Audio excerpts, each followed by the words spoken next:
Hello, नमस्कार। फिर से हमारे इस YouTube चैनल में आपका स्वागत है। आज का एपिसोड है कक्षा 10 का रासायनिक विज्ञान, जिसमें चैप्टर नंबर क्या पढ़ेंगे दोस्तों? चैप्टर नंबर 1 अच्छी तरह इसको डील करेंगे।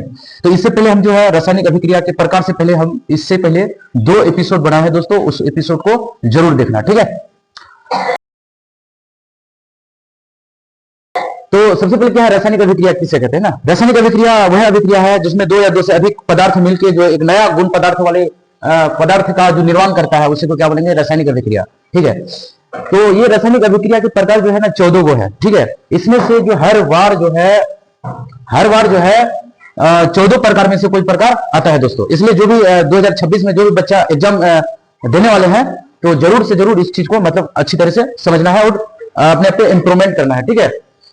इसमें क्या है दोस्तों, इसमें सबसे पहले 1 नंबर में आता है संयोजन अभिक्रिया क्या होता है, ठीक है। उसके बाद वियोजन अभिक्रिया क्या होता है, उसके बाद उष्मा शोषी अभिक्रिया क्या है, उष्माक्षेपी अभिक्रिया क्या है, विस्थापन अभिक्रिया क्या है, द्विविस्थापन अभिक्रिया क्या है, उसके बाद अपक्षेपण अभिक्रिया क्या है, उसके बाद उदासीन अभिक्रिया, ऑक्सीकरण और अपकरण, उष्मा वियोजन अभिक्रिया और विद्युत वियोजन अभिक्रिया, प्रकाश रासायनिक अभिक्रिया। उसके बाद हो गया लास्ट में ताप रासायनिक अभिक्रिया, ठीक है। आते हैं हम लोग इसको संयोजन अभिक्रिया में। संयोजन अभिक्रिया से आप क्या समझते हो और इसका 4 उदाहरण दे। एग्जाम के तौर पे सबसे ज्यादा इंपॉर्टेंट है इसमें उदाहरण कि संयोजन अभिक्रिया का उदाहरण दे, ठीक है। तो मेरे ख्याल से जो है ना, ये रासायनिक जो ये समीकरण जो दिया है, ये जरूर याद करना है, ठीक है। देखते हैं यहाँ पे संयोजन अभिक्रिया से आप क्या समझते हो, इस तरह का क्वेश्चन आएगा। ये संयोजन अभिक्रिया क्या है, किसे कहते हैं ना, साथ साथ में आएगा कि इसका उदाहरण दे। तो उदाहरण यहाँ पे जो है ना इंपॉर्टेंट है।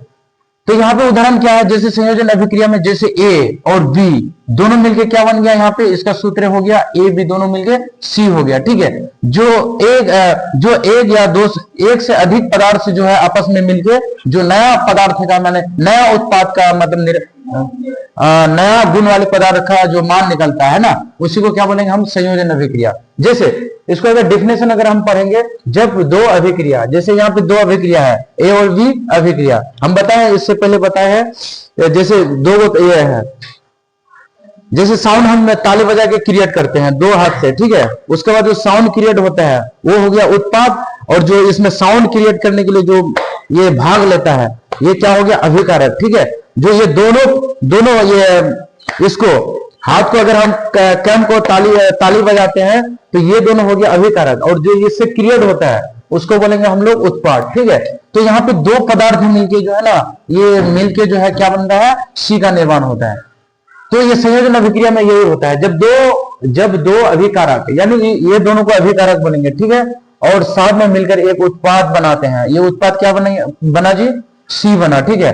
ये इस तरह का जो रिएक्शन होता है, इस तरह का समीकरण जो देखोगे तो हम लोग क्या बोलेंगे? संयोजन अभिक्रिया। जैसे CaO प्लस CO2, ये दोनों मिलने के बाद क्या हो गया? एक कैल्शियम ऑक्साइड है, ठीक है, और ये कार्बन डाइऑक्साइड, ये दोनों मिलने के बाद क्या हो गया? CaCO3। इस तरह से याद करना है, ठीक है। ये नया गुण पदार्थ हुआ, ठीक है। इसी तरह आते हैं Fe। क्या है? Fe और O2, यानी लोहा और ऑक्सीजन को मिलने के बाद क्या हो गया? Fe2 और CO3। इस प्रकार जो है नया पदार्थ का निर्माण हुआ। ठीक इसी प्रकार हम लोग आते हैं उदाहरण नंबर 3 में, CaO कैल्शियम ऑक्साइड, और उसके बाद क्या है? H2O जल, ये दोनों मिलके क्या बन गया? CaOH2, ठीक है। इस तरह से इसको याद करना, बार बार इसको लिखना है, खुद याद हो जाएगा। उस चौथा उदाहरण क्या है? C+O2, यानी ये कार्बन है, ये ऑक्सीजन है, ये दोनों अगर मिलने के आपस में मिलने के बाद क्या हो गया?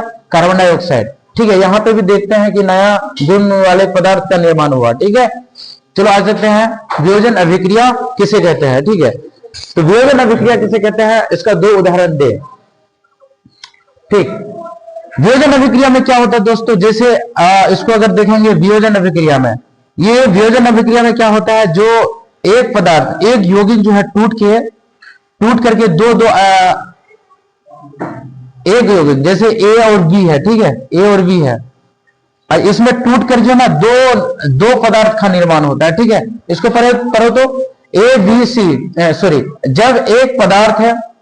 जब एक पदार्थ टूटकर 2 या 2 से अधिक नए पदार्थ का निर्माण करते हैं, तब उसे क्या बोलेंगे, वियोजन अभिक्रिया बोलेंगे। ठीक है, जैसे यहाँ पे ए और बी है, ठीक है, और ये दोनों टूटने के बाद क्या बन गया, ए और बी बन गया। ठीक है, नया गुण, कुछ नया पदार्थ बन गया। ठीक है, यहाँ दो या दो से अधिक भी पदार्थ बन सकता है। ठीक है, इसको अच्छी तरह से पढ़ लेना है। जब एक पदार्थ टूटकर दो या दो से अधिक नए पदार्थ का निर्माण करते हैं तब उसे वियोजन अभिक्रिया कहते हैं। जैसे इसका उदाहरण हम लोग देखते हैं CaCO3। जैसे यहाँ पे हम लोग बनाए थे जैसे यहाँ पे हम लोग देखे थे CaCO3, ये दोनों मिलके CaO प्लस CO2, ये दोनों मिलके क्या बन गया, एक कैल्शियम कार्बन डाइऑक्साइड। ठीक है, तो यहाँ पे जो देख रहे हैं कैल्शियम कार्बन डाइऑक्साइड को, तो इसमें क्या है, टूटने के बाद ये क्या है, जस्ट इसका उल्टा कर दो। ठीक है, CaO उसके बाद CO2। ठीक, उसी तरह यहाँ पे Fe2O3, ये जो है क्या है, ये पदार्थ, ये Fe2 उसके बाद O3 को टूटने के बाद क्या बन गया, Fe प्लस O2। ठीक है, संयोजन अभिक्रिया में क्या होता है, जब दो या दो पदार्थ आपस में अभिक्रिया करके जो एक नया पदार्थ का निर्माण होता है, जस्ट वियोजन में क्या करना है, उसका उल्टा कर देना है। ठीक है, अब आते हैं हम लोग उष्मा शोभी अभिक्रिया। उष्मा शोषी,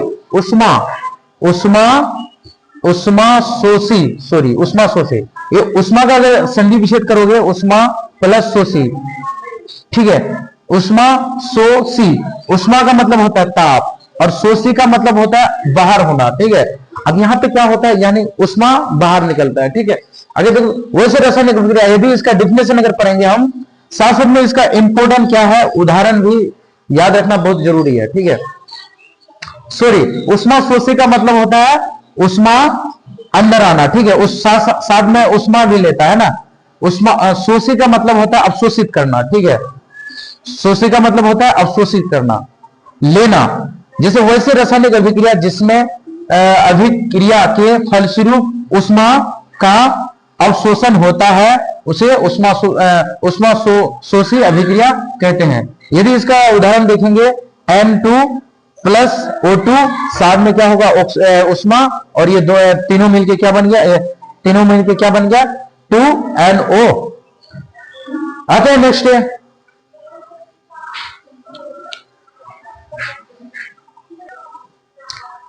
तो आते हैं नेक्स्ट हम लोग, क्या है, उष्मा क्षेपी। क्या है आगे, उष्मा क्षेपी।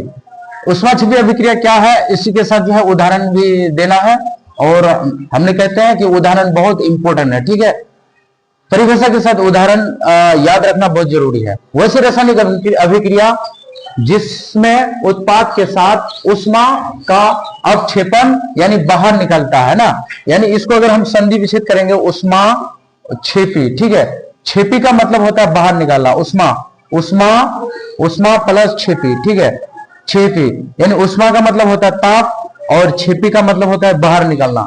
तो इस अभिक्रिया में क्या होता है, उष्मा के साथ जो है क्या होता है, बाहर निकलता है। ठीक है, इसका डेफिनेशन पढ़ो। वैसे रासायनिक अभिक्रिया जिसमें उत्पाद के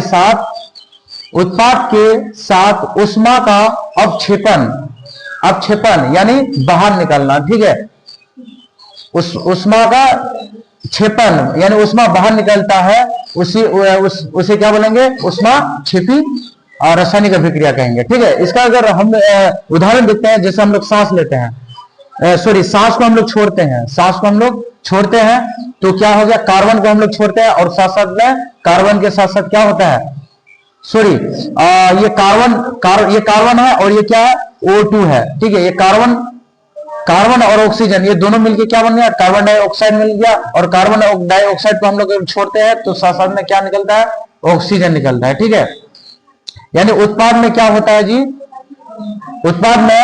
उत्पाद के साथ उष्मा का अवक्षेपण यानी बाहर निकालना, यानी उत्पाद तो यही ना, कार्बन डाइऑक्साइड। जैसे हम लोग ऑक्सीजन और कार्बन से हम लोग रिएक्शन करते हैं शरीर में, जैसे हम लोग सांस लेते हैं, सांस को हम लोग ऑक्सीजन लेते हैं, लेकिन हमारी बॉडी में कार्बन है। ठीक है, और वो जो है कार्बन जो है, ऑक्सीजन जो है कार्बन के साथ मिलकर फिर ये बाहर हम लोग निकालते हैं। जो बाहर निकालते हैं वो क्या है, कार्बन डाइऑक्साइड, जो गंदे की सांस है। ठीक है, और साथ साथ में वो क्या, ये क्या होता है, ये हवा क्या होता है, उष्मा होता है, यानी गर्म होता है। ठीक है, आप सांस लेके और छोड़ के समझ सकते हैं। आगे आते हैं विस्थापन अभिक्रिया।